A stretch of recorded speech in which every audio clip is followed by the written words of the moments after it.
Il serait déplacé de dire des parents de la petite Morgane qu'ils ont eu leur surprise de Noël, mais après 2 semaines de disparition, de recherche, d'inquiétude, de battue, quelle joie immense cela doit être pour eux de retrouver leur fille en vie, la collégienne de 13 ans, disparue, je vous le rappelle, le 25 novembre dernier dans les Côtes-d'Armor, a été retrouvée ce mardi dans le village de Coutances, dans la Manche. Sandrine Prioul, bonsoir. Bonsoir Pierre, bonsoir à toutes Vous et à tous. êtes à Rennes où ont lieu les auditions de la section de recherche. Oui, vivante et en bonne santé physique, mais très fragilisée, très traumatisée, nous confirment les enquêteurs. Et c'est pour ça que l'adolescente de 13 ans a été hospitalisée après avoir été retrouvée dans un foyer de jeunes travailleurs dans la Manche, à Coutances, où elle était hébergée par un homme de 21 ans qui, dès ce matin, a été placé en garde à vue pour enlèvement et séquestration lorsque les gendarmes ont retrouvé la trace de Morgane grâce au signalement d'un témoin, explique le général Dominique Lambert à la direction de la gendarmerie. Parmi les nombreux signalements que nous avons reçus,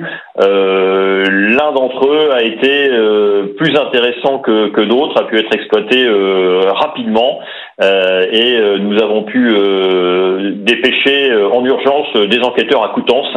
Donc un travail vraiment de fond qui a payé puisque nous avons réussi dans un temps finalement assez rapide à localiser Morgane et à la retrouver en bonne santé. Reste à comprendre ce qui a pu se passer pendant 2 semaines. Les auditions vont se poursuivre et un travail d'autant plus payant que des moyens exceptionnels de recherche avaient été déployés sur le terrain pour retrouver cette jeune fille qui aura donc 14 ans le 13 décembre prochain. Merci Sandrine Prioul, correspondante d'Europe 1 dans l'Ouest.